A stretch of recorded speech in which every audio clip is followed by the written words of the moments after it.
series. They're going to get back for two. India at home. Lords goes wild.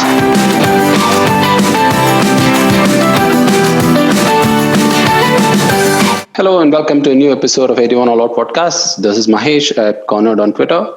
It's been a great home season for fast bowling performances in India. Mohammad Shami has been terrific, and so has been Umesh, and to some extent Ishant as well. And because it's been the flavor of the season, we thought we'll wind the clock back a little bit and look at all the great fast bowling performances in India in the past, both by Indian fast bowlers as well as by seamers from overseas. To talk about that, I've got three guests on the pod today. There's Sidvi, fellow 81 All Out regular. Hi, Sidvi. Hey, Mahesh. Good to be here. There's K. Balakumar, a cricket journalist from Chennai. Hi, everyone. And we've got Vijay Armugam, a cricket nut from Sydney. Hi, Vijay. Hello, Mahesh and everyone. Excellent. So what we've done is we've asked each of them to pick favorite fast bowling spells of their own, and we'll kind of go one at a time and discuss in detail. As always, I'm going to go to the senior citizen first. Bala, please get it started. My personal choice is from that momentous series in 1983-84 between the then recently crowned world champions India and the recently dislodged world champions West Indies. Many of you may remember West Indies were smarting under its fiasco of the World Cup finals, where it was defeated by the rank underdogs India that had defended 183. I mean, surely the West Indians were thirsting for a major revenge. And when they arrived in India, I think it was in October they arrived, the very first one day, then again it was played in Srinagar. They pummeled India with a 10-wicket victory.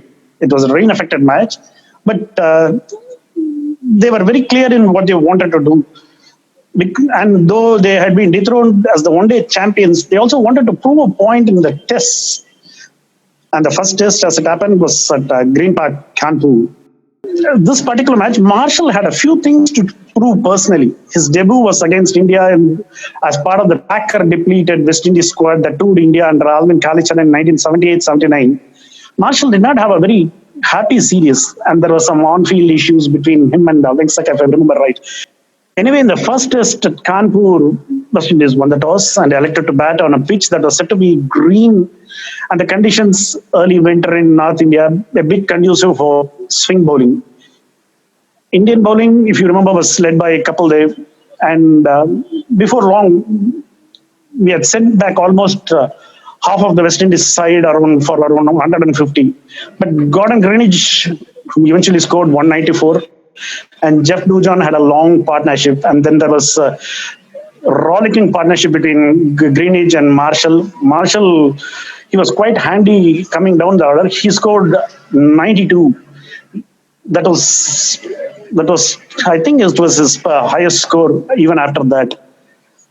But they were all out by 454, I think around 454 by tea, after tea on the second day. West Indies captain apparently asked Holding and Marshall who will start. I mean, according to reports that I later read, Holding said that let Mako handle it first because he's the fastest now. Marshall went on to record in his book that was the best compliment he ever received.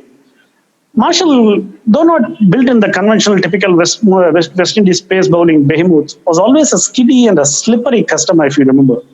Most batsmen have spoken about how his pace is deceptive and his whippy bowling action at a strong shoulder generated considerable unexpected speed. And on that evening in Kanpur, he was at his dazzling best. I mean, within minutes of Indian innings, the two stalwarts of Indian batting, Sunny Gavaskar and Mohinder Nath, were priced out for ducks. Marshall then smoked out Anshuman Gaikwad and Venksak with both pace and a lot of cunning.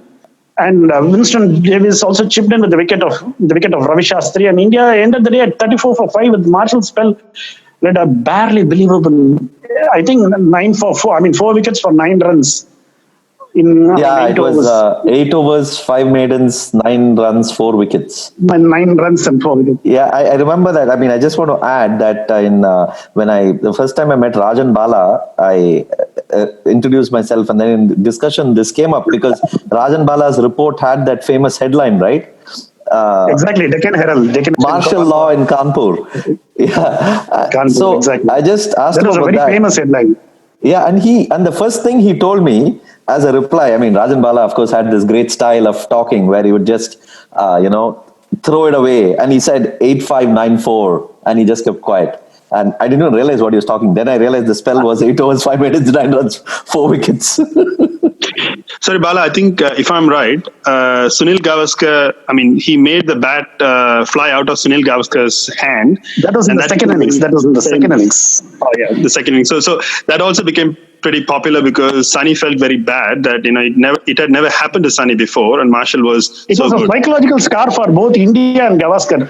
I think that particular second innings knock when the bat flew out of his hand, it kind of, it made Gavaskar to reinvent his approach to batting for the rest of his career because he began to go for his shots. So there was a strong psychological scar because of that particular innings, second innings. He scored 7, I think, in the second innings. Bala, how did you end up following this? Was it on radio or TV, or how was it? I followed it mostly on radio, and subsequently I read a lot of reports on that. Yeah, so because I didn't watch it on TV. Yeah, anyone who was of a cricket watching age at that time. I wasn't one of them. So, but whoever I've spoken to at that time, that final hour on the second day in Kanpur just seems to be something that everyone was impacted by, irrespective of what they were doing, right? It was almost like that you tell them that, and then they can talk to you for a long time about that 1 hour. Exactly. We ended the day 34 for 5. See, at 34 for 5, the series was almost done and dusted. It's just the first test, Bala. Come on. Yeah, first test, but the kind of statement that Marshall bowling made it pure. But wait, I'll contradict myself later in this. Don't worry. I have something else. Okay. Yeah, but absolutely. Great choice to start with. One of the great spells of bowling. India or otherwise. Malcolm Marshall, how it doesn't get better than that, right? So, who wants to go next? Is it Vijay? Yes, Sid. Hello, everyone. This is Vijay Arumugam from Sydney. I'm going to pick Roger Binny from 1987, the second test match between India and Pakistan. So Imran Khan's Pakistan visited India for a 5-test series against Kapil Dev's Indians. This was before the Reliance Cup. So this happened in the January-February timeframe of 1987. After the high-scoring draw in the first test match in Madras 1987, the caravan moved to Eden Gardens, Calcutta. Back then it was Calcutta still. And Sunil Gavaskar refused to play at the Eden Gardens, citing the crowd trouble that happened in the 84-85 test match against England. And Imran Khan, having won the toss, put India in, thinking, okay, there is no Gavaskar, let me get some early wickets. And Wasim Akram and Imran bowled well. Azhar scored a brilliant 100, and India got 400 plus in the first innings. And as always, in that particular series, most of the wickets were flat, and Indian bowling wasn't that threatening, especially from a pace bowling perspective, and Pakistan had a very strong batting lineup. They were coasting along on day 3 before the Roger Binny spell took place. I had to give a bit of a context about Roger Binny because Roger Binny was never a full-time member of the Indian squad. He was in and out. He played a reasonable part in the 1983 World Cup. He also played an important part in the 1985 World Championships in Australia. But he played a really important hand in the 1986 Tour of England, especially at Headingley, where he bowled India to win, to a very famous win in helpful conditions with cloud cover, swing and seam. Again, he wasn't a quick bowler. He was a good swing bowler, and he used the conditions quite well. Even after that, when India played a home series against Sri Lanka in 86-87, he wasn't selected for the particular series. And he didn't play in the first test match of the 1987 Pakistan tour as well. So he was drafted in for the Eden Gardens. And again, there's a bit of a context, right? Because Eden Gardens, this was pre-1987 Reliance World Cup, which means the modern clubhouse and the high stands weren't built by then. Eden Gardens was situated not far away from the Hooghly River in Calcutta. And the river breeze, especially in the afternoon, used to help in terms of the conditions, whether it's swing or a twirl and so forth. So it was probably the last test match that had an impact from the nature. Because once they built those high-tier stands and the modern clubhouse, the breeze pretty much stopped and it became a typical Indian stadium or a cauldron, so to speak. So that particular Saturday afternoon, when Roger Binny and Pakistan were in a comfortable position of 170 odd for two. Javed Miandar and Rizwan Zaman was batting serenely, and Binny started to get the ball to move away from the right-hander. And I was there watching it on TV from South India. And yes, it was Doordarshan's telecast, so you wouldn't be able to say whether it was a cross swing, whether it's a reverse swing, and we didn't know a lot about reverse swing back in 87. So it was conventional swing. He wasn't bowling at a rapid pace, but he started to get the ball to swing. And he started to get the big wickets of Javed Miandad and Salim Malik, Imran, Wazeem. And so he took a 4 for 9. It wasn't quick, but he found swing. And Kapil was bowling well with him, but Kapil wasn't able to swing the ball as much as Roger Binny did. So the important thing, having posted 400, he helped India to reduce Pakistan from 170 odd for 2 to 215 for 7. So on a Saturday, without a lot of pace, with the real skill and using a bit of a natural element, he was able to reduce Pakistan to a very manageable first innings total that helped India to set it up in terms of the game. Unfortunately, India couldn't finish the game off, and Pakistan happened to save the game, despite Binny getting another 2 wickets. So in that particular spell I'm talking about, he took 6 for 56, including 4 for 9. 4 for 9 against a very powerful batting lineup in Indian conditions has to be applauded because he wasn't your really quick bowler. He didn't have the natural talent of a Kapil Dev. And also another important thing, whenever we talk about swing in the 1980s, Indian cricket always thinks about Imran Khan and Sarfraz Nawaz. Pakistanis have always beaten India in terms of trying to get the ball to swing, whether it's conventional or reverse, either in Pakistan or in India. So in that perspective, Binny's spell was a really important one to help India to get some psychological advantage over Pakistan against a very strong batting lineup. And also another interesting thing, I don't know if that played any part. Being a 10-year-old, I heard the word smog for the first time in my life. R. Morgan, the famous journalist who covered the game for the Hindu and the Sports Star, he wrote in that particular weekly saying the smog cleared and the breeze started to come in from the Hooghly and the Calcuttans filled up the stands with 70,000 people. And the metro was serving the city like London and Paris, and Roger Binny put on a royal show. He wrote in a very flowery prose about that. And to me, that's one of the spells that really defined the Indian swing bowling in that particular series. Unfortunately, India happened to lose the series in Bangalore in the deciding test. But that spell of Roger Binny has to be rated along with this spell at Headingley in 86 as one of the best spells he had ever bowled for India, and especially in Indian conditions. Interesting you talk about the evening breeze, because I have also read that there was criticism about India batting slowly in the second innings, and had they batted a little quicker, then Binny might have got a chance again to use that evening breeze to bowl to get more wickets in the Pakistan second innings. I think he got 1 maybe or 2, I don't know, but have you read that as well, or do you remember that? Yeah. I think Pakistan batted only for a few overs on day 4. See, I think the problem with that is when India batted in the second inning, they scored at a reasonable rate. I mean, by 1987 standards, I think they scored around 180 odd runs in 50 odd overs or 45 overs. I don't exactly remember. That was pretty reasonable. And please understand, Sunil Gavaskar wasn't there. And Pakistan had a very good bowling attack, right? Imran, Wazeem and Salim Jafar and Abdul Qadir and Tosif. It was a good attack. And Srikanth fell a bit early. So expecting Arun Lal and Mohinder Ramanath to bat at 5 and over in 1987 would have been a bit of a challenging thing. But you're right. India declared so late that there was a lot to bowl at Pakistan on day 4, because this Binny spell happened on day 3. And then they had the whole of 5th day to get Pakistan out, and they couldn't unfortunately do it. So my selection is actually similar to Bala's in that it is a West Indies selection, but of course it's a West Indies team at the other end of the spectrum of their great run. This was perhaps towards the end of the great West Indian era. This team would probably not even be included in that era, but I would include them. This was 1994 when West Indies came to India for a 3-test series. Test series famously recalled for Jimmy Adams' who became Padams in that series. But so the fast bowling spell that particularly comes to mind is from the third test in Mohali. This was the first ever test played in Mohali.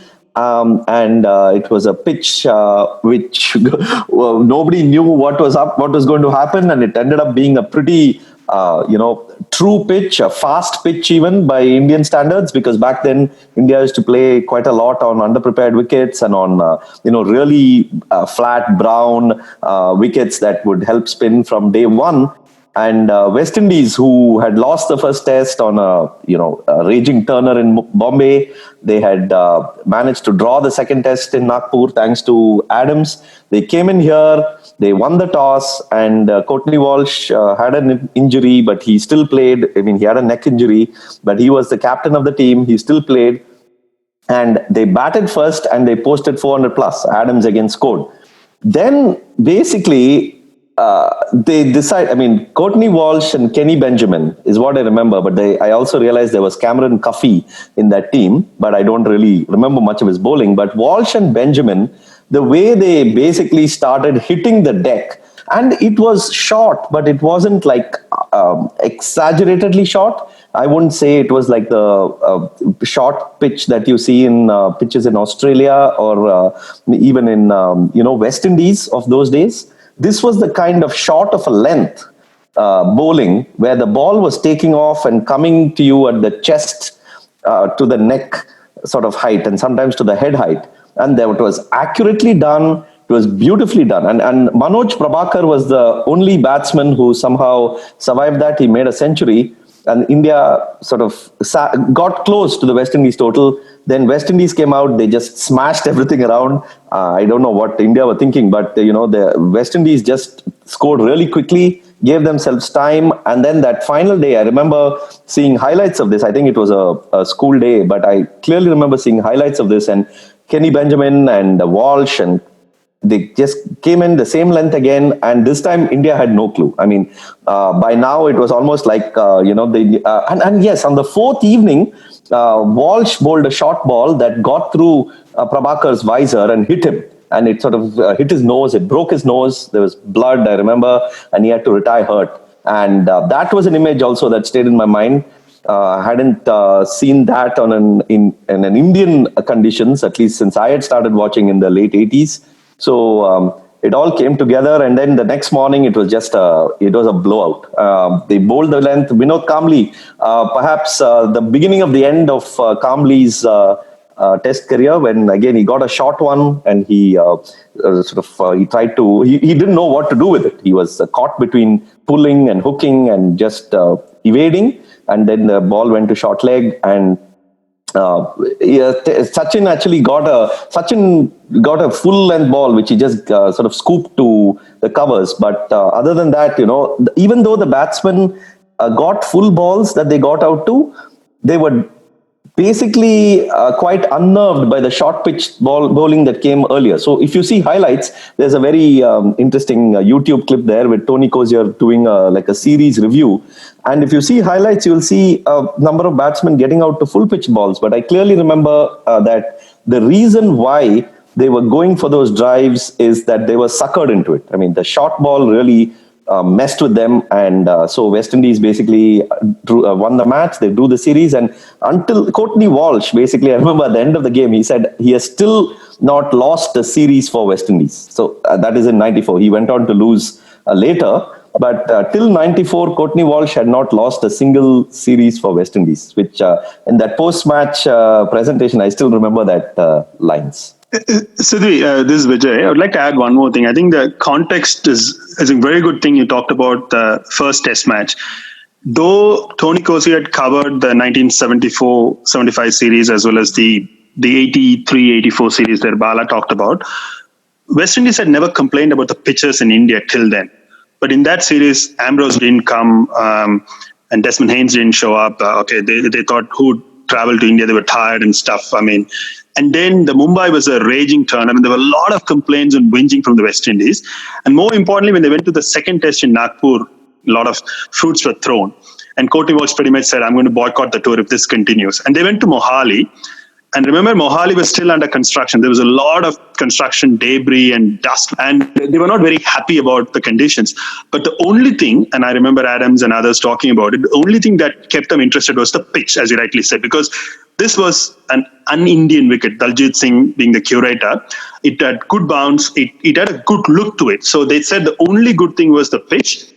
And also good outfield, because I think the Nagpur was played in a bit of a bad outfield as well. So they were complaining and whinging, and suddenly they saw a bit of a light at the end of the tunnel. This is a classic example of an empire, a West Indian cricket empire, refusing to lose, right? They were outplayed for pretty much 2/3 of the tour. Somehow they clung on to it and happened to win and they happened to draw the series. So very interesting that you picked Kenny Benjamin and Courtney Walsh for this.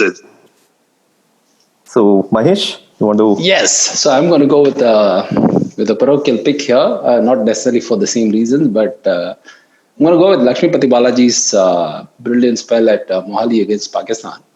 For two things. One, I enjoy that kind of bowling, and two, also because I had quite a lot of stakes riding on Balaji at that time. And he was just coming off a good momentum in the Pakistan series earlier. And here he was picked as the extra seamer, and they were, I think it was a good, the Mohali pitch had a lot of hype about it, and they went with only one spinner going into this match, the first test of the series. And this was probably the best that Balaji could have bowled. I mean, he bowled quite beautifully in Pakistan as well for his 4-wicket haul earlier the previous year. But this was pretty much the best part of all that we've heard about Balaji over the years. And for someone who was living in Chennai at that time, you hear a lot about him as a tear-away fast bowler before you saw him make his international debut. So in my mind, I was always thinking he was a Brett Lee, Shoaib Akhtar kind of a bowler till he made his debut, and you realize he's more in the 80s, in fact, early 80 miles per hour than late 80 miles per hour kind of a bowler. But then you see the skill. Initially, you are romanticizing the pace, which was not there, and then you see the skill in those beautiful wrists. I would love to see him bowl now with high quality HD coverage, where you get to see it a lot better. But even with whatever little quality coverage we had then, you could clearly see the ball release from his wrist is so conducive to swing. And he could also hit the deck. He had enough pace to hit the deck and get something moving up the seam as well. And this match was pretty much a highlight of all the skills that he had. And one of the things that came up often in his first-class exploits is how often he used to get batsmen out bowled in LBW, relying very little on the fielders, so to say.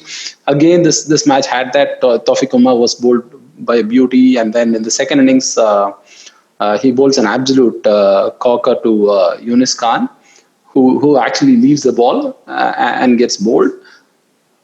There were a couple of other bowls as well to Asim Kamal in the first innings, and again LBW in the second innings. So this, and I was also playing a little bit at that time. So for me to see that level of skill from a guy who pretty much played in the same ground that I was playing in, like for instance, if you go to Trustpuram cricket ground, everybody talks about having taught something to El Balaji. I wasn't there when he was playing. I moved to that place after he had finished playing at that level. So you see all these oldies saying, I taught him how to grip a ball, taught him how to hold the seam. And to see that level of skill, that level of late swing, even for an Indian fast bowler, even at that stage, it was a fairly precious skill. It was not a common thing. Srinath was not that kind of a bowler. Irfan was probably more in that mold, but even he couldn't get the ball to swing so late as Balaji was doing at that time.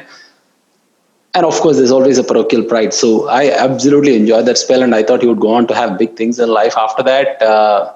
And the last I saw him was after his the second. This itself was a comeback from injury. Then he had a more serious back injury, and I saw him bowl off 2 paces at the nets in a first division sort of net session. And pretty much I knew that that's it. We've seen the last of Balaji as a test bowler. So every time I think about the potential, the promise of a tear-away fast bowler, as they say within Tamil Nadu, I always go back to the spell which gave us a glimmer of hope, and then that was not to be. Yeah, one more thing here. So before he made his debut, there was a very important match against Delhi in Delhi. I think it was a knockout match. I don't remember the context exactly, but Tamil Nadu had to absolutely win. And Sehwag goes berserk. He scores a 99 in the first innings, if I'm not wrong. And in the second innings, Balaji gets him out for a duck, like bowled him again. And at that time, there was a report. I don't know if it was a report or it was one of those insider chats. They started calling him Bala Lee after Brett Lee. That's a good Yeah, one. I remember this. Yeah. I think as Mahesh rightly gave the context, a lot of people felt he didn't have what it takes to be successful at the test level because they thought he couldn't get batsman out LBW because of the angle he comes in and he can't take the ball away from the right-hander, etc., etc. But I think one of the things I vividly remember watching this game in Rawalpindi and then Sanjay Manjrekar talking about to Imran Khan, if I'm right, no one ever felt that Indian bowlers could swing the ball more than Pakistani bowlers. And I talked about Roger Binny in 87, that was in India, especially in Pakistani conditions. So in 2004 in Rawalpindi, that exactly happened because he had, I think his wrist position was so good and the pitch in Pindi had a bit of a seam movement and he used the wrist very well to get movement of the pitch as well as a bit of a swing out of the air. And as Mahesh rightly pointed out, he bowled really well with both new and old balls in Mohali. And I should hasten to add that Sourav Ganguly's demise as a positive captain started with this particular test. India should have won this test match, and the captaincy was a little lackluster. And of course, Kamran Akmal and Razak put on a good partnership, but India should have won the test match and the series convincingly, and that didn't happen despite having the home advantage. So I'd like to add that as well. My second pick of a great fast bowling or a swing bowling choice on an Indian pitch came in 1998 when Australia toured India. I'm going to pick Michael Kasparovich from the third test match in Bangalore 1998. Again, a bit of a context. There was a lot of expectation in terms of Australia coming out India and beating India in India because they had beaten England in an Ashes after a slow start and they would expect, and they had beaten West Indies in West Indies as well. So this would have completed a nice set for them.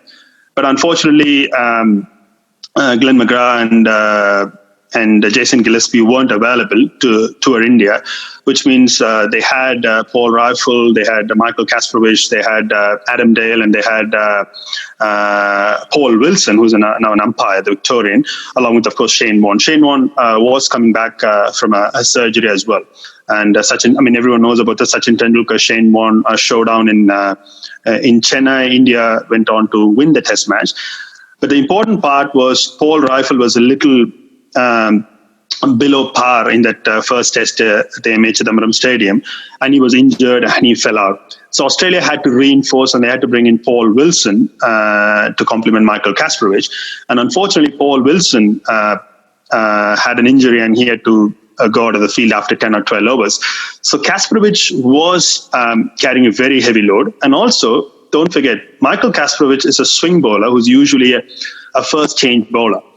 In this particular tour, because he was elevated into the spearhead, he had to move away from being a swing bowler to hit the deck kind of a bowler to lead the charge.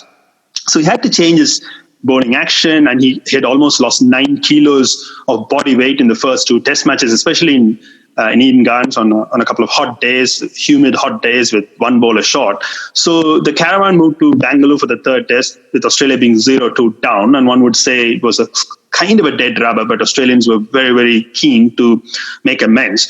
And again, Sachin Tendulkar played another brilliant innings of 177, and India posted a huge total. And Michael Kasparovich had Adam Dale, the swing bowler, as the bowling partner. But Australia matched the score, or got close by 20 runs with Mark 100 and Slater getting a good score as well. But then India had started off very well on day 3. Shane Warne picked up a couple of quick wickets, but Sachin Tendulkar and Azhar were in a good position, and India 111 for 3 on day 4. And India was in a good position to press the accelerator and bat Australia out of the test match. But then Kasparovich intervened, and he had Sachin Tendulkar out, cotton bowled for 31. And after that, the ball started to swing around.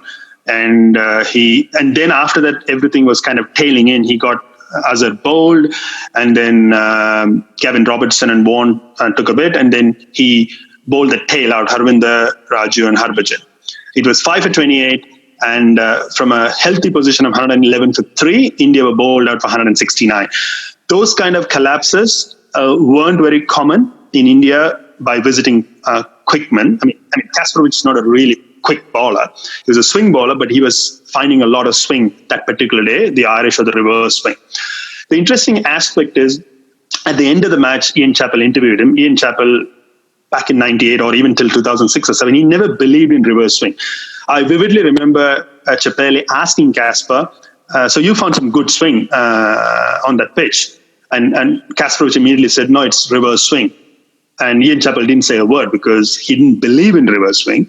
But as an anchor, as a person who asked the question to a quick bowler, he had to agree to the fact that it was reverse swing. I mean, the reason why I picked this, because a lot of times you don't associate Australia with reverse swing. It's Pakistan, sometimes India, sometimes it's even New Zealand with Chris Pringle, what he did in Pakistan in the 90s, 97.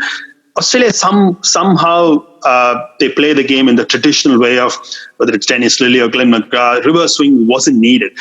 But I think that's one of the myths that's been propagated by a lot of people, because Australians knew in certain conditions you have to adapt. And Kasparovich, being a swing bowler, to find that kind of a swing on a day for Bangalore pitch with the conditions helping a bit, to get that done was really special. And that helped Australia to win the test match. I mean, they didn't win the series. They won the red rubber with Mark Taylor getting 100. And you wouldn't associate Kasparovich that kind of running through a strong batting lineup in Indian condition. Now, 6 years later, when he came for the 2004 series, he bowled a lot of cutters. And by then, Australia learned the art of bowling on an Indian pitch. You had to attack the stumps more. You need to keep the runs dry. They learned the art. But by 98, they were a little naive in terms of how to win a test match in India, because they hadn't played a lot, and having lost McGrath and Gillespie, and Vaughan not being at his absolute best, for him to take the lead and getting a 5 for 28 in Bangalore to help the team to win a test match against a rampaging Sachin Tendulkar, who had scored 446 or 450 runs, was a really, really good achievement. I'd like to call that out as one of the special bowling spells I had witnessed on TV on an Indian pitch. Yeah, I mean, I was going to pick that one too, because I witnessed that live in the ground. The ball that he got Sachin out, it sort of came in late, and Tendulkar got the inside edge onto his pad, and then it went back to the bowler, and he takes this wonderful one-handed catch. And we were sitting pretty much behind him then when he took that catch, and we didn't even realize what had happened because, Sachin's bat is pointed to the covers almost. And then you have this guy catching the ball to his right. And then, but the ball I remember is the next one, the next wicket, when he got Azhar, he bowled him. I mean, that was like a classic reverse swinging. I would like to call it a Yorker, but I think Azhar made it a Yorker. If he had maybe been a bit more on the front foot, he could have got a full toss on that, but he just stayed there and just bowled him with the Yorker. And then after that, he just got through the tail later on. So, and to put things in context, I mean, if you look at that scorecard, you'll realize how India were basically banking on their spinners to win that game. You know, you had Harvinder Singh and Saurav Ganguly opening the bowling. And in the first innings, Harvinder bowled 7 overs, Ganguly bowled 2. And in the second innings, Harvinder bowled 3 overs. And that's it. So basically, you had 12 overs of seam, whatever you want to call it. Okay, seam bowling, I think maybe a charitable thing to call it. But everything else, they were expecting their spinners. And Harbhajan even bowled that famous ball to get Greg Blewett out on his debut. And so it tells you the kind of difference in approach. And then you had Kasparovich come and pretty much win the match for them. So, I think India, it would have been surprising for the Indian team as well that, you have this fastish medium pacer who comes and gets reverse swing and gets them out. Yeah, I think Srinath was injured, and that's why Harvinder came as a replacement. So the other interesting thing I just want to call out, Darren Lehman, right? So Darren Lehman got runs, and it was his debut, right, along with Dale. And the fact that he had scored 10,000 first-class runs in the Shield to get to that squad along with the county runs, that also showed how much or how difficult was it back then to get the baggy green for an Australian player. Siddhi, you next. So my next spell is perhaps one of the best spells of fast bowling that I have seen. This is from 2010, Dale Steyn in Nagpur. I think everyone here has seen it, and probably all our listeners have seen it as well. I remember Dale Steyn's spell in Ahmedabad in 2008, which was another ferocious spell of bowling on the first morning, where India were dismissed for 70 odd, and Steyn took he probably took 5, right? I think okay. I know it was a fantastic spell, but the difference between the Ahmedabad spell and the Nagpur spell was that firstly, that was day 1, this was day 3. And also that the pitches itself, I mean, Ahmedabad had a bit of a nip in it. On the first morning, I wouldn't call it a absolute green top, but there was definitely something, in the traditional Indian pitch that you would say, which always offers something for the fast bowler in the first session and a half. It had that. Steyn exploited it, and India's batsmen did not end up having any answer to that. But this Nagpur spell was even greater because it came on a flat pitch. South Africa had scored a mountain of runs. India had a strong batting lineup. India were a formidable team at home, as they have been for a very long time.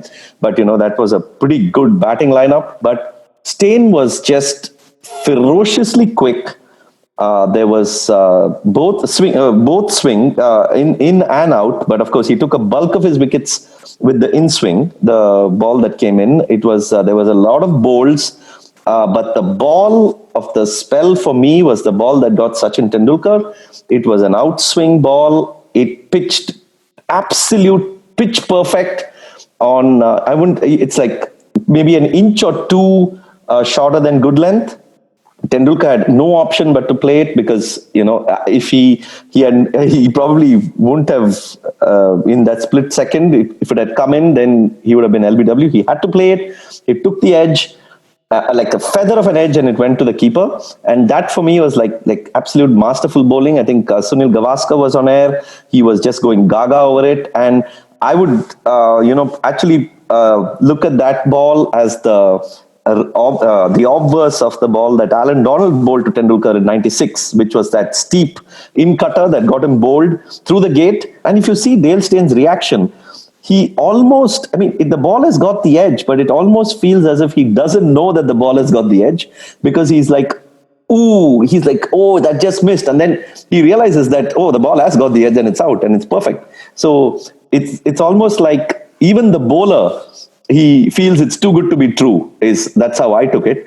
And then after that, before that, he got Vijay. Murli Vijay got bowled with a really good inducker. He leaves the ball actually. He leaves the ball and then he loses stumps. Vridhiman Saha also did something similar. And then the tail is basically gone. And Badri actually gets another in-swinging ball, and he basically chips it to the fielder short mid-wicket. And it seemed like the fielder was specifically set there because immediately after he got the wicket, Steyn just basically points to him, and it's like, see, I told you so kind of thing. So for me, perhaps the best spell of fast bowling I've seen on a Nagpur pitch, which was anything but conducive to fast bowling. He took the pitch out of the equation, and in hindsight, perhaps the spell of the decade. And the other thing about this spell is the fact that this was a complete package, right? Usually you have, like Kasparov, we talked about, great spell of reverse swing, and Binny, a great spell of swing bowling, or even Balaji for that matter was a great set, sort of great swing bowling again. And Marshall, for instance, was fierce pace. But this one had everything, right? This was serious pace. There was Murli Vijay leaving the ball coming back in with the new ball. Sachin, Dale Steyn has bowled quite a few of those balls, leaving the batsman like almost a very fast 145 kilometers per hour leg spinner. There's Pujara, there's Michael Vaughan. Michael Vaughan has gotten out twice like that of very similar deliveries. In fact, you could probably make a package of Dale Steyn's outswingers, which almost mimic a leg spinner at 145 kilometers, and you could have 10 such dismissals. So you had that to Sachin, and then you had the reverse swing to Saha, for instance, which was just brutal, and Amit Mishra was probably an even better delivery. Although, I mean, the fact that Amit Mishra might diminish the delivery, but come on, it could have got anybody out. So in that sense, it was probably the perfect spell of fast bowling in India. You had everything. You had pace, you had conventional swing, you had seam, you had reverse swing, you had top order being dismissed as well as tail being wiped out. It was just the perfect package. The only downside of this great Nagpur 2010 spell was the poor crowds. I mean, there were hardly any people at the Jamta ground. Usually Nagpur used to get good crowds when they used to play in the VCA old ground.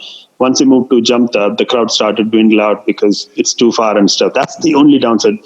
Most of the other spells we're talking about all had good crowds. And that was a real shame that there weren't too many people to witness that great spell. And as Mahesh rightly argues, that could be when we sit down and write history in 50 years' time, that could come out as the best ever fast bowling spell seen in India. And the only sour note was we didn't have too many people watching it. Okay, I think I'll go back to the 1983-84 Test series between India and West Indies, because that again had one of the greatest spells ever seen, greatest pace bowling spells ever seen. I mean, when you talk of extraordinary pace bowling spells, you generally think of spin, speed, seam. Seldom you talk of endurance, patience, and perseverance. Those are generally qualities that you associate with spinners.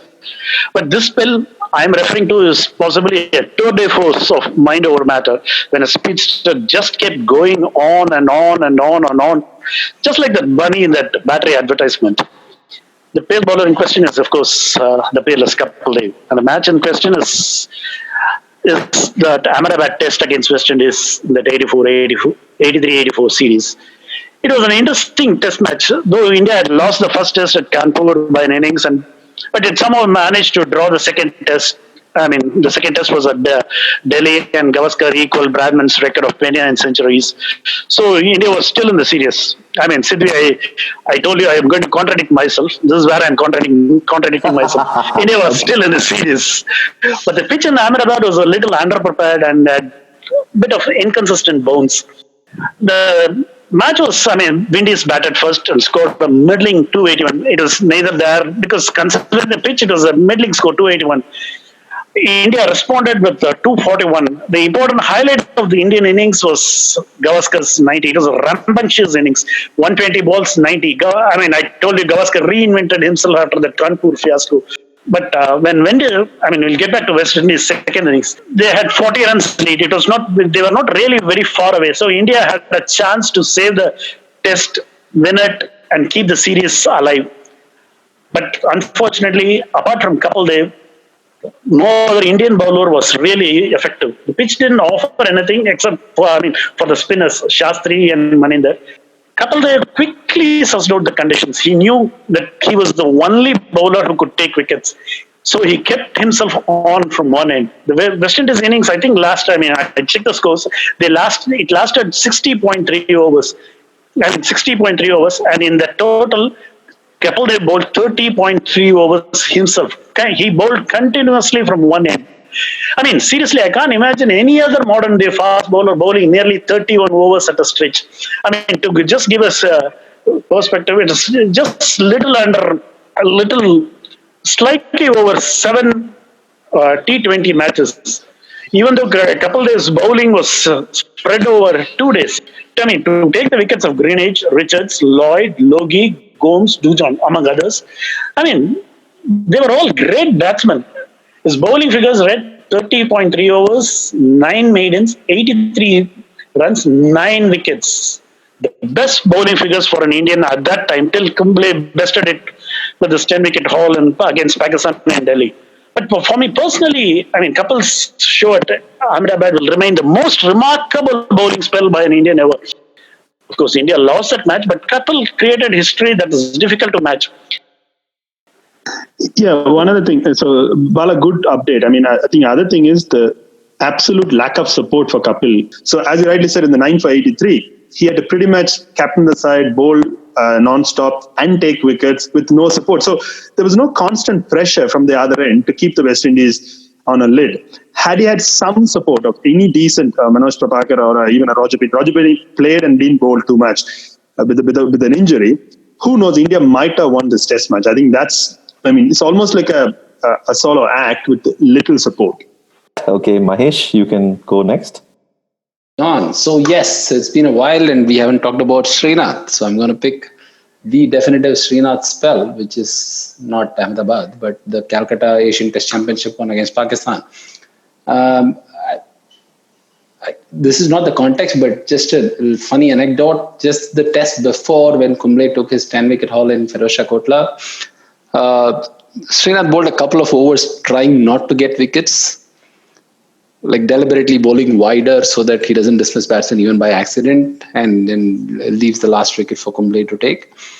So coming on the back of that to the next test, where there was a fair bit of assistance on a first morning damp wicket, he ran through Pakistan in the first innings with the blistering spell of 5-wicket haul. Prasad did the early damage taking out Saeed Anwar, but otherwise it was a classic Srinath spell. In fact, we talk a lot about Shami's length being more suitable to Indian conditions, and that being the reason why he's more successful in India than away. Which is, I was watching, thankfully the YouTube has some clips of this, the spell in both the innings, first and second. And you could see that applies equally to Srinath. He had the typical Indian length. So the length that is wicket-taking, that is attacking in India, might seem defensive elsewhere. But this was working like magic here. He's quiet up Afridi with a one that just about holds its line. Then he gets Mohammad Yusuf going for a drive. Again, a ball that would have been deemed short of length in South Africa or Australia, but to some extent even in England. But Azharuddin takes a brilliant catch. Salim Malik again caught of Mongia. So the first innings was a classic Srinath, package that he's always bowled well in India. He doesn't get the ball to move away too much. He just lets it hold its line. His best case scenario is he gets the ball to hold its line. And even that is enough to square a couple of batsmen up in this one. And then Pakistan just about recovered quite well in the first innings to get a decent total with a brilliant innings from Moin Khan. And Shoaib Akhtar, India was cruising along. There is no way on earth India were going to lose this test. 147 for 2. Pakistan all out for 185. This was a done deal. This was doomed, right? Doomed for Pakistan. And in fact, this was meant to be the third test of the series till they changed it to a separate entity called Asian Test Championship later on. And I was hoping that this is a test series win for us against Pakistan. And then Shoaib Akhtar turns everything around. Logically speaking, I could have equally picked Shoaib Akhtar's spells from this match for this section as well. But we had to pick Srinath. But the second innings was an even better spell, I would argue, because the wicket was not as helpful to fast bowlers as it was on the first morning. But he still had all his tricks of bowling well in India up his sleeves, right? And he bowled full as in Indian full length, not necessarily the full length elsewhere. He got the ball to jack back in. He attacked the stumps. And he bowled a couple of mean bouncers. There was a bouncer to Yusuf Yohana or Mohammad Yusuf. By then he was already Mohammad Yusuf, which he hooked right down to fine leg. And the very next ball, he has Shahid Afridi playing all over a bouncer. Srinath always had a mean bouncer. In fact, a couple of seasons before this against Sri Lanka, he hit Sanath Jayasuriya on the head, and he actually walks out of the pitch. He gets retired hurt, and then he hits Lanka De Silva on the nose and he walks out bleeding. So he always had a mean bouncer, but it was sweet of him it was very sweet to see him getting dismissals out of those short balls, back-to-back dismissals. It was an all-round Srinath package. If you had to see a great Indian fast bowler operating in conditions which are conducive for him and he knows how to extract the maximum value out of it, this was probably his best match. Although you could argue Ahmedabad was a more dramatic spell and a more impactful spell. It helped that we won that test as well. Here, India went on to lose that test. But in terms of crowning achievement, this has got to be the Srinath match for everybody to look back fondly on. I think one thing though, this was around the phase when Srinath as well as India's bowlers were constantly, maybe this is a lot of bias here, but they used to constantly struggle to get the tail out. And this particular match is always like one of the topmost there when I keep thinking of this match when, Moin Khan, basically in the first innings, he makes that 70 and gets them to a certain total when they were like, they were 26 for 6. And then they get to 180 something. So yeah, this match, and I don't know, I haven't checked the stats, whether Srinath was particularly bad against the tail or anything, but the perception somehow just stays. I probably need to check it. There was another thing that I noticed on watching the clips. I didn't remember it from memory, but he does get Shoaib Akhtar out bowled. One, which is a tail-ender, and he gets him out cheaply. In fact, in the second innings, if you look at it, he gets the last three pretty quickly, last three pretty quickly. Azhar Mahmood Dak, who you shouldn't call a tail-ender. Wasim Akram, also not necessarily a tail-ender. 1 and Shoaib Akhtar 1. And Shoaib Akhtar 1 was a particular surprise for me because there was a slower full toss, which he misses and turns into a Yorker.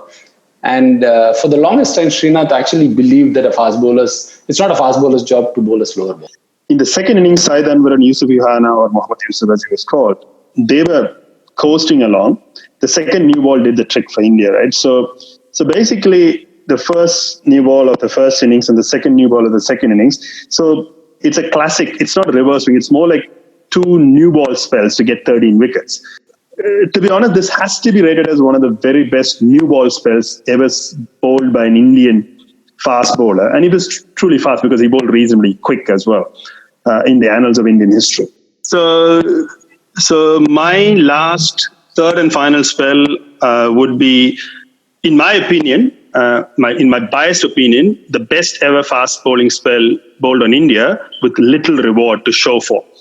It's Jason Gillespie from 2001, Chennai. So they went to the third test match, and again, Australia won a good toss. They posted a good score based on Hayden's double 100. But one important nugget of information which a lot of people don't remember was Glenn McGrath had a stomach bug on day 2. And that one of the reasons for the first time in that particular series, Shivchandra Das and Ramesh put on a 100-plus partnership when India chased at 391, if I'm right, of the Australian score. McGrath had a bit of a tummy bug, and again, which means he didn't bowl that well.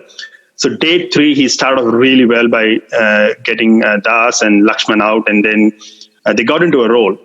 And again, Gillespie bowled an excellent first spell, pretty much unrewarded. He bowled really, really well. The second session was a deflating session for Australia because, again, a March day, Chennai, hot, humid, sticky. India ran away with the game. Sachin played a brilliant innings. India scored 100-plus runs in that session. They lost Saurav Ganguly, but Rahul Dravid, who was batting at number 6, had put on a very good partnership. And India was very close to the Australian score. I think they were 13 or 14 short.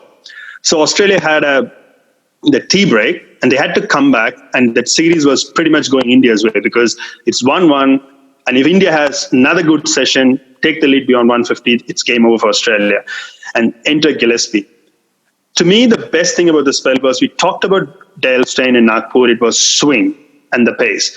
Malcolm Marshall had the cutter, he had the pace, and again.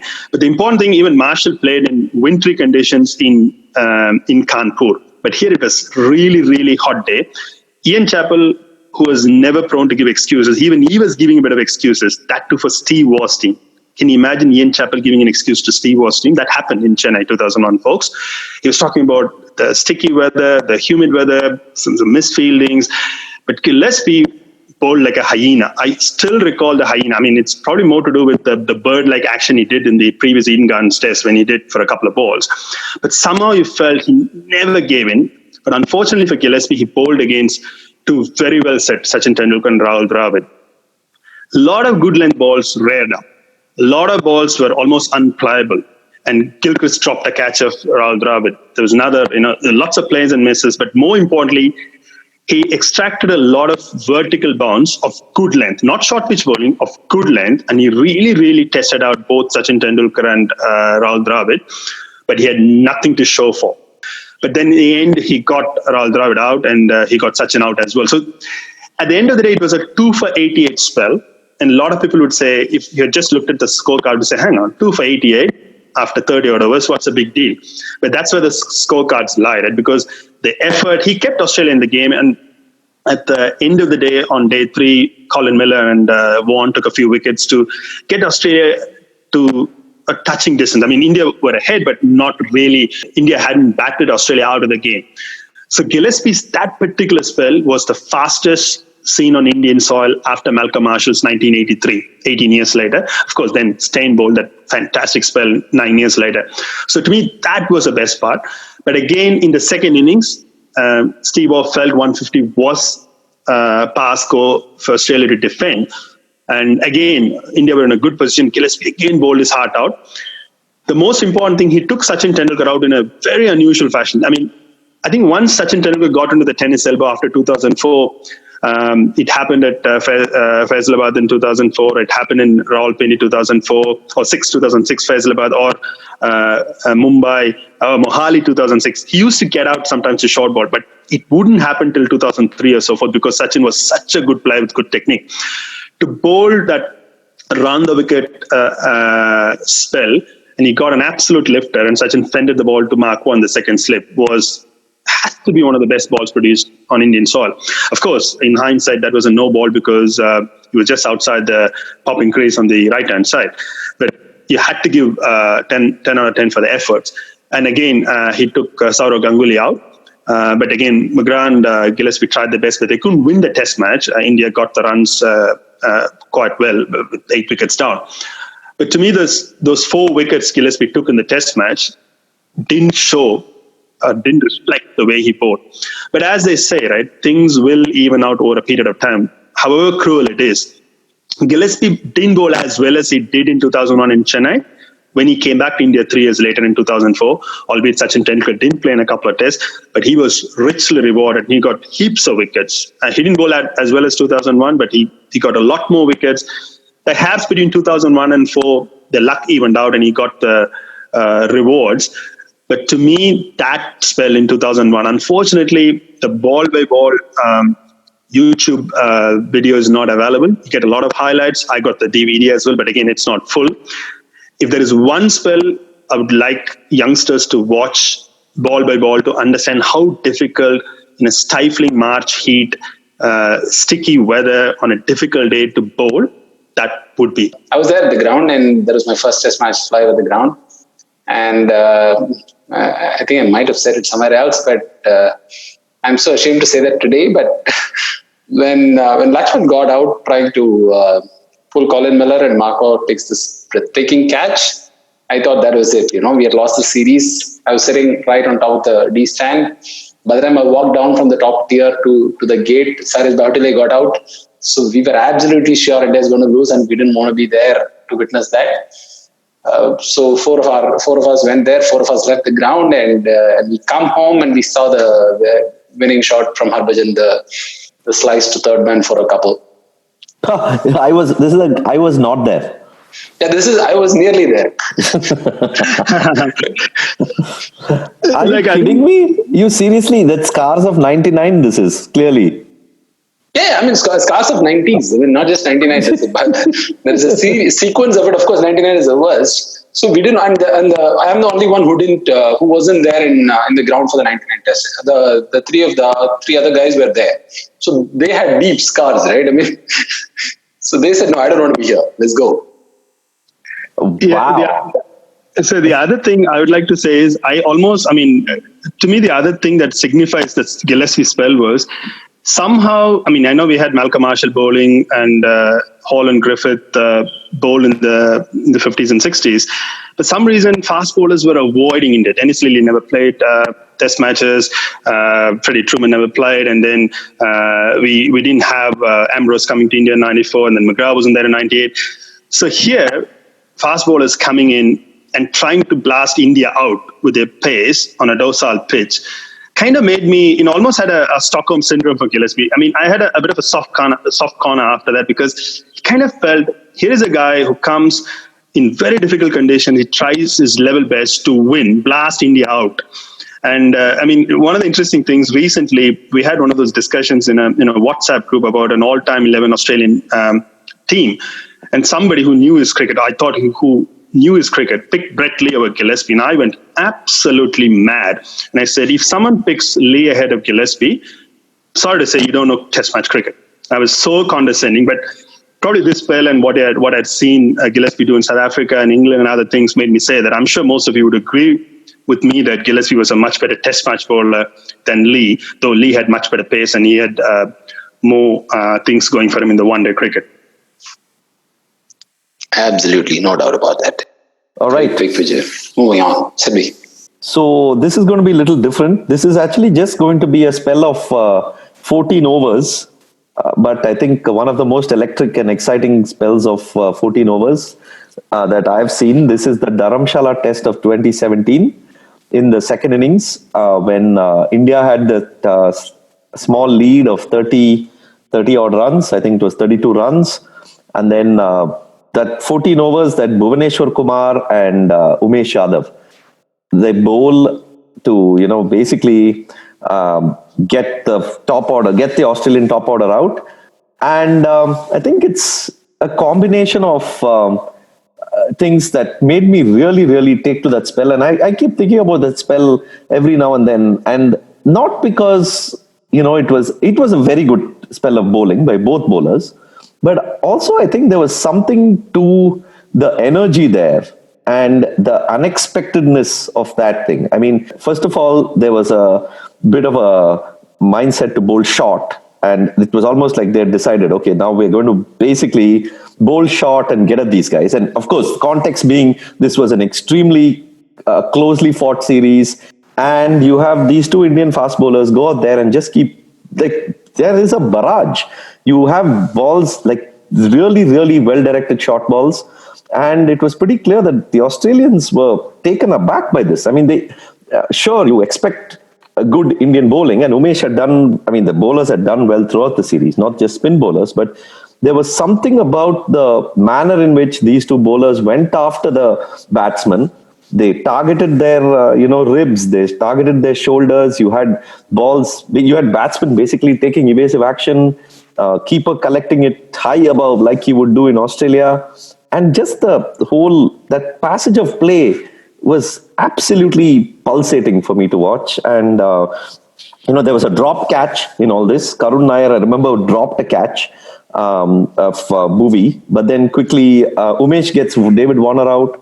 And then they get Renshaw, and things it's like you have a 32-run lead, right? It's like a close match. But then that momentum that these guys got with that early burst, it was 3 wickets, I think, or maybe, and then the spinners, of course, came later and took the rest. But for me, there was a electricity there. And it may not, when you look back and you see the wickets column, you may not... you may wonder what's going on, but if you take the context and then if you watch that certain spell, you will understand probably the value of what they did. And now, in fact, it was the beginning. I mean, Umesh had come into cricket with high hopes. He was seen as this, this new wave of Indian bowler who was going to be fast and who was going to be aggressive. But it was only in that match and that series, more than that match, that series, where he became the Umesh Yadav that everyone expected him to become. And, after that, of course, he's been phenomenal at home. He's been, in this particular season, he's just been unstoppable. But, 2017 was probably when Umesh Yadav truly arrived on the Indian cricket scene. And, unforgettable for me. Yeah, very interesting, Sid. I spoke to one of my Australian friends the next day after the game, and he made a very interesting point saying, you always complain a bit about losing to India on a turning wicket, but when you lose to this kind of a fast bowling spell, credit is due where it's due, and there's no argument. And credit to Indian bowlers on a good pitch. They bowled with a lot of fire and brimstone that kind of helped India to get a lot of credibility back. Because as I rightly said, the Pune was a ranked turner. Then India went on to square the series in Ranchi. And for India to come back, and Virat was suspended and Ajinkya Rahane captained the side, to put out such a spell of fast bowling, hostile spell of fast bowling. It was not like, as Bala talked about, Kapil's spell was not physically threatening. It was more like good pace, but it was more like swing and beating the stumps. But here, there was a physical threat involved. And let's not forget, Umesh did a good job, but Bhuvaneshwar Kumar supported him really, really well. And it was a combination of Bhuvaneshwar and Umesh being a really, really hostile pair. I don't know. We have to look at the annals of Indian cricket. Could say, arguably the most physically threatening fast bowling by a pair on Indian soil, by an Indian pair. This could rank high amongst that. All right, let me cap it off with another. I was nearly there experience, but on this occasion there was the test, so India-New Zealand test in Bangalore, the second test of the 2012 series, where Ross Taylor had scored a big, not a big 100, but a very quick 100 to set the match up for New Zealand. Tim Southee comes out, and for someone who's a very conventional swing bowler, born and brought up in New Zealand, he's always bowled well in the subcontinent. And this was probably one of his earlier exploits in the subcontinent. He gets the new ball, gets Gambhir out of the new ball, rushes Pujara onto the back foot to play the pull and gets him out hooking and pulling. And then Kohli and Raina and eventually Dhoni build on a big partnership, and the match is almost out of reach of New Zealand. So this is the end of second day. And the next day, we were all going back to the ground. Chennai is a bit of a mess when it comes to stadium logistics. Before the crowd could even come in, Kohli had scored his 100 and Dhoni had scored his 50. All the landmark achievements have been celebrated by few who were lucky enough to get in early. And I was still waiting in queue outside, and all I could hear is the noise of a disappointment, which is when Kohli is out. So Southee gets him out bowled. The ball is almost 80 years old, or is it? Yeah. So and Kohli is trying to lead the ball, and the ball darts back in sharply, bowled, and thankfully I just about get into the seat, and then a very similar delivery to Dhoni darting back in. He tries to work it on the onside, again missed. LBW. So this spell had it all, right? There was the conventional swing, there was a little bit of reverse swing that he exploits later on. There was the short ball to Pujara, and then wiping off the tail in a hurry. So this is, Southee doesn't look like one of those complete fast bowlers, but he's always come out in these performances, and this was kind of the pinnacle of it. Yeah, I remember this test match, but strangely, is this spell on YouTube, by the way? No. I of course I remember Southee and all, but I don't remember much details of this. So I was trying to jog my memory, but as it happens with several performances in India, it's very hard to find videos of it. Yeah, it's a mess. So many great spells you can't watch on YouTube. It's such a pain. Yeah, so this one particular series, the 2012 New Zealand tour of India, for some reason there was a legal wrangle between Fox Sports and the way BCCI was giving television contracts out. This series was not shown in Australia. So I didn't watch a ball of it live, but we used to get on news clips. So I watched a fair bit of news clips and a bit of highlights the next day. And so I think they showed some highlights. So Mahesh, would you call this purely reverse swing, or was it some conventional swing involved, or was some seam movement as well? What was it that Southee did so well in Bangalore? No, both hitting the seam and the conventional swing is what he did really well early on. But he also got quite a bit of reverse to the old ball. Although, most of the wickets fell off, at least the tail he mopped up by bowling short. But he did get the batsman in some sort of trouble by bowling reverse as well. And this is still, I think he got his 50th wicket in this test. So it is still fairly early in his career. So you wouldn't associate that with him. Even now, for instance, he's bowled pretty well in Sri Lanka on both the tours that he's had. But you would still, there's always a debate on should he be playing, whether they should be playing both the fast bowlers, should they be going spin heavy. But at the end of the day, he's one of the best fast bowlers to perform in subcontinent. So you always pick him. All right, with that, we come to the end of a very long discussion. We had fun talking about it, although with some little audio disruptions. Hopefully, you enjoy them as much as we talked about it. Thanks a lot for listening. He'll come back for the second. India have won the test match. India have won the series. They're going to get back for two.